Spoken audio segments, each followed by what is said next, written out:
everybody. My name is Ammar Halabi. I come from Syria, and what I hope to do in this couple of minutes is give a glimpse of the open source and hardware and maker communities in the Arab world. So I will start to put things in context with a story of an open hardware community in Syria called Fablogia, which is one of several open hardware communities in the region. So in early 2012, I was lucky to witness the establishment of a local interest group in Damascus that was called, and still is called, luckily, the Open Hardware Group, and I'm translating the title from Arabic. And it was just a group of university students coming together, interested in the topic of open hardware, holding weekly activities, holding talks about latest news in open hardware, what open hardware can do. They established a group on Facebook to exchange news about open hardware. And from early on, they were interested in doing things with Arduino. Arduino, that time, was just entering the scene in the Middle East. So they exchanged, one of the two most active members in the group exchanged the one Arduino board that was available at that time. They tinkered a little bit with it, and then they made a couple of small projects. One of them, for example, was a blinker that would blink whenever you get an email on Gmail. So they held a talk, and they presented these two projects to their fellow students. And these simple two projects sparked so much enthusiasm that they needed to found a new group that is more local in Damascus called Fablogia, that was specifically targeted towards bringing people interested in making together to do tangible hardware workshops in Damascus. So they found the group over there. They started pledging for funding, getting support to buy the boards. Finally, they managed to do that. And then they had enough Arduino boards to start doing workshops for youth, for their peer colleagues within the university. Last year, which is 2013, during the spring, they also contributed to founding Hackerspace Damascus, where activities basically were the same, but they just got more regular on a weekly basis. And they managed to equip this space with workbenches, with electronic parts.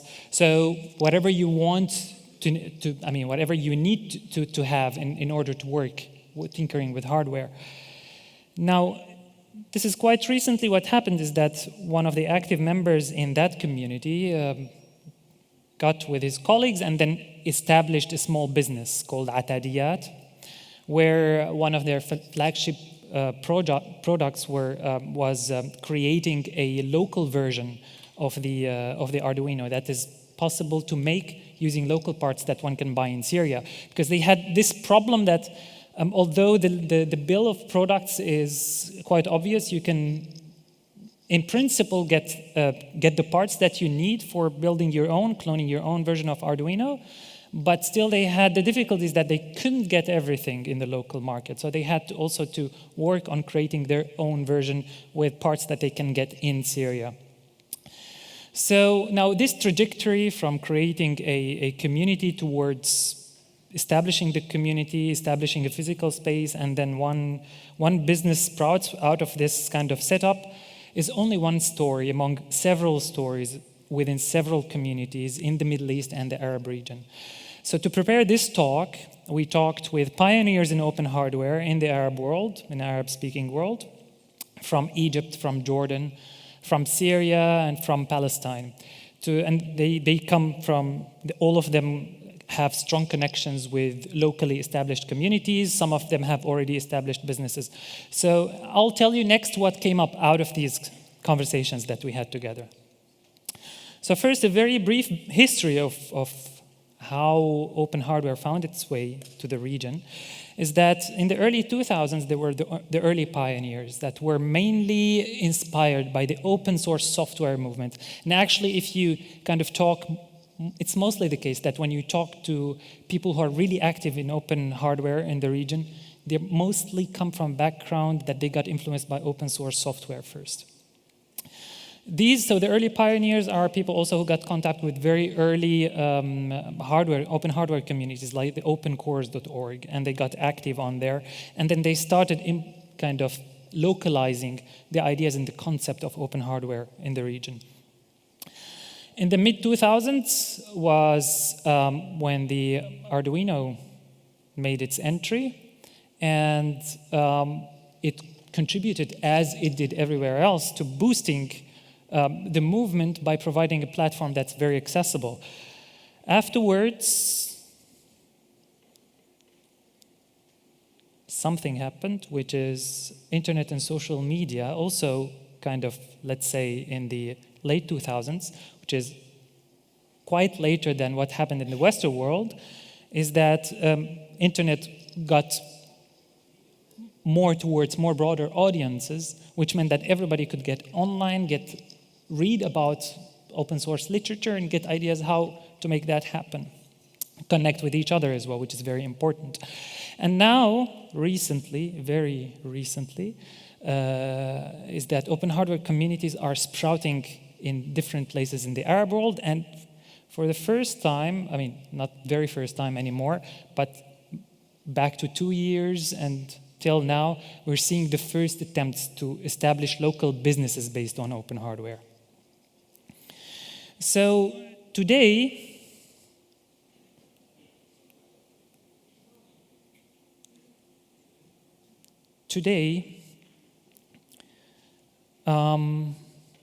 there's content. There are people working on translating and authoring content to Arabic, which is a very important thing because it's a wholly different linguistic community. So there are people who are working on translating blog post articles, authoring books, and I would like to especially mention here the book that you see in the front, which is, it's called, actually the one behind it, which is the Simply Arduino book, which had a very specific, very interesting impact in the Arab world. And I just met a friend who from Egypt, and they did a survey, and they mentioned that 30% of people who they interviewed with the survey knew about the Arduino from this book, who was authored by Abdullah Ali.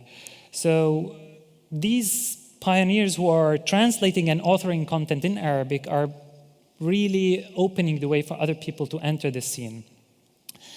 Now, the type of content on the left is mostly technical in the sense is that it enables people to learn how to work with open hardware platforms, to learn how to use the part. But on the other hand side, we also have content like manuals, blog posts, visionary articles. And they are visionary in the sense is that they talk about open hardware as a movement and as a philosophy. And they think about how they can strategically employ open hardware for local development. And as one could expect, the biggest percentage of the content is more technical, and then a small percentage is rather visionary. And of course, there are people who kind of write within the both spheres. Now, there are also community of sharing. And here I take screenshots of Facebook pages, which is very, used a lot by open hardware communities in the region, to kind of bring people together, announce events, share news about open hardware, or gather technical support. And if you also visit these types of online sites or Facebook pages, you can also see almost the same dynamic with content, is that mostly people are seeking technical support, and there's much less visionary type of content that goes on there talking about open hardware as a movement itself. Lots of these sharing communities also have physical spaces, which is quite important, like the Fab Lab in Egypt, like the hackerspace in Damascus, or the hackerspace of Amman, and other hackerspaces in Morocco and Tunisia and Saudi Arabia. And most of them actually suffer from the problem of finding a sustainable setup such that they can continue working on the long term, like funding issues, or people who are running the space They get to work, they marry and have kids, and they don't have any time anymore. So it's a struggle currently to figure out models such that these kind of spaces can thrive and continue. I would mention here that the Fab Lab in Egypt kind of found an interesting subscription-based model that is helping them to strive so far. So it's interesting to see where this is going, and if these spaces will die and then others will sprout, which is the natural way of life, or if we need to work on something that's more sustainable. Now, quite straightforward, the role of open hardware platforms is very, very vital. So literally Arduino made it possible for people to have a single platform that they can work around and that they can build a kind of critical mass of people that come together and work on this platform. Now recently also the Raspberry Pi is entering the scene, but the Arduino is so popular actually that it's now the main platform that even university students would use for their term projects, because it's much easier to use it to deal with a microcontroller than not using it. Also apparently making things tangible is popularizing the movement. So most of the physical spaces in the Arab world currently either have plans to get CNC cutters, millers, or 3D printers, or have already got them. Now, there's an issue is that so far, I mean, up to my knowledge, I haven't personally seen innovation using these types of gadgets, but they are at least helping people come, because they are interesting, they are tangible, they are very physical. Okay, now very recently, and on line of the theme of this conference this year, is that there are businesses starting to emerge based on open hardware, like Genotronics in Jordan, OneShield in Egypt, Atadiyat in Syria, and Ishtri in Jordan again. Now, if you look at all these businesses, mostly the way, I mean, people who found them are people who are already involved in open hardware communities, in the culture of sharing. And they also mostly target people who are within the maker community. So 3 out of these projects, actually, 3 businesses, they sell open source hardware to the maker community. So the business model is based on the community itself. Now, an exception to this is the OneShield project, which is actually, Ammar is somewhere in the audience, so he's here if you want to talk to him. They led a startup campaign, successful startup campaign, and they targeted an international market. So they built a shield that you can stick to the Arduino, and then you can use it, then you can benefit from the sensors and the actuators in your smartphone. And for that, it has a different profit model, but it still targets the maker community. So a question that is still open, whether the open hardware businesses that are emerging in the region can innovate to target local needs outside of the maker community, like in agriculture, healthcare, you name it. So this growth faces challenges, and I'll list a couple of points that were echoed by many of the pioneers that we have talked to. So first, there is no industrial infrastructure in the region. It means that people studying engineering or people that are hobbyists in electronics, they don't have the chance to practice their skills. They end up working in sales or in promotion of selling electronic stuff. So there is no possibility to extend the skills. Also, the legal infrastructure is virtually not there. So there is no choice or flexibility about using or appropriating open hardware licenses and protect them if you build a business on open hardware.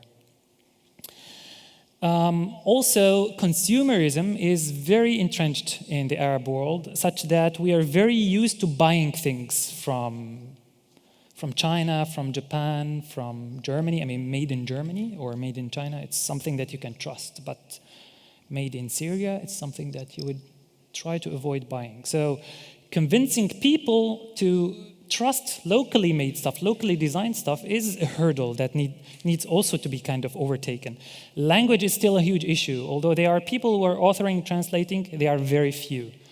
And the content in Arabic, we still need to work on that. So, and more awareness raising, therefore, is required. Especially that the success of Arduino has brought so many people to the open hardware movement, such that they came for the practical benefits, which is fine, but it meant that they're not contributing back. I mean, Arduino now is just another gadget that's easy to use as anything else, whether closed or open. So there's an untapped potential for these people if we could find a way to also involve them in the making and sharing process. Last,